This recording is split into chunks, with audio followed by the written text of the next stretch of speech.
Welcome to Beware Spoilers. I am Adam. So this week I decided to see the movie Best of Enemies. I would be lying if I said the decision wasn't based at least 75% on the fact that Sam Rockwell's in it. I'll watch anything with Sam Rockwell in it. And those of you who are in the same boat as me will be happy to know that he did a very good job in this movie as well. It's going to be a short one because most of my problems with this movie come from really the portrayal of the relationship between Anne and who's Taraji P. Henson, and Ellis, who is Sam Rockwell. They don't do enough to really show you that they should be friends or that they are friends or anything like that.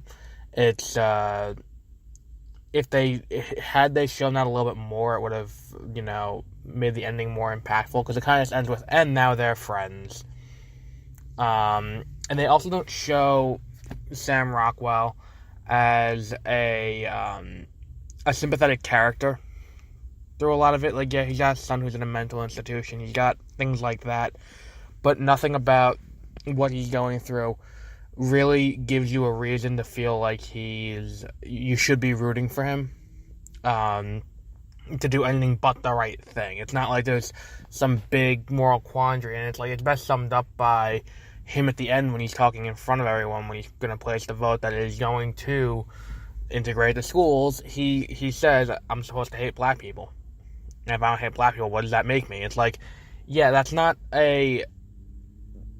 something that I'm going to look at and be like, see, that's a relatable problem. I feel like I connect with that. Like, no, it's like, it's such a weird way to phrase what ultimately the conflict in the movie is, for the internal conflict of his character, is that he's supposed to hate black people, but now he's shown he shouldn't hate black people, which he should have done all along, and be a decent person. But he doesn't, and they go out there and make the Klan look worse once he's, when he's with the Klan, they don't do as much to make the Klan look bad, and then once he's out of the Klan a little bit, they make the Klan look a lot worse. It's all relative to make him look better, and I get why, because he is kind of the quote-unquote hero of the story, but it's another one of these white savior movies where it's like, see, look, the white people helped, the white people ended racism is cured, everyone go home, we're done now. But it's like, it feels like the kind of movie that if it came out when Green Book did last year, it would have got nominated for Best Picture on that alone. But yeah,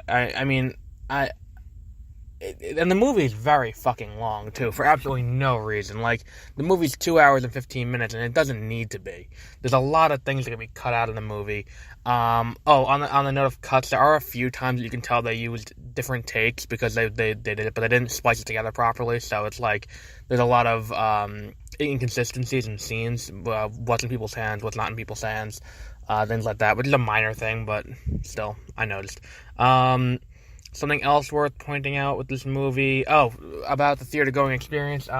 Number one, I think this movie was rated R, because of the amount of times the N-word is thrown around in it.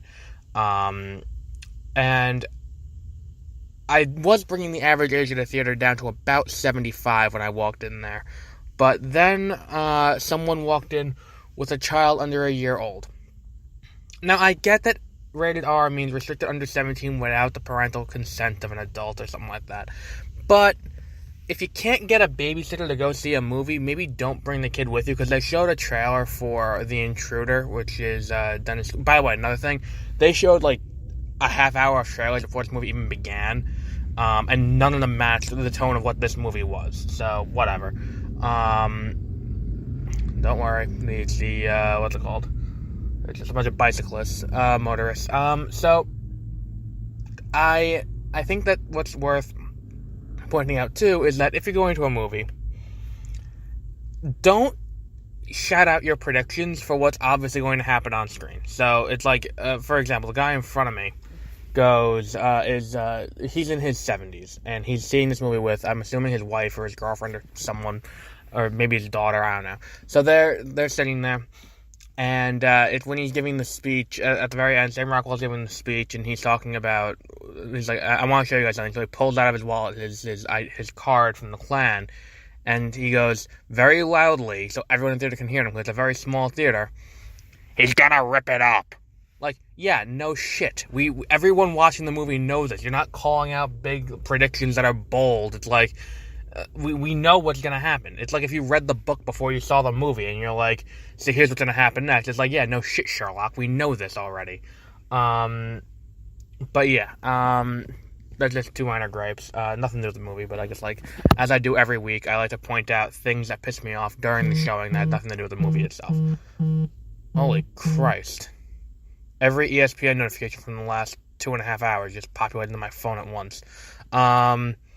So yeah. So I mean, it's a movie that's probably worth seeing on a matinee on a Tuesday or something like that. But I wouldn't make this a date night movie or a movie. And it's like, yeah, I get why I was the youngest person in the theater besides that baby, and it's because Pet Sematary and Shazam came out this week, and you know, it's a pretty stacked week at the box office in that respect. And then here I am seeing Best of Enemies, which is a biopic about the ending of the beginning of integration in Durham, North Carolina.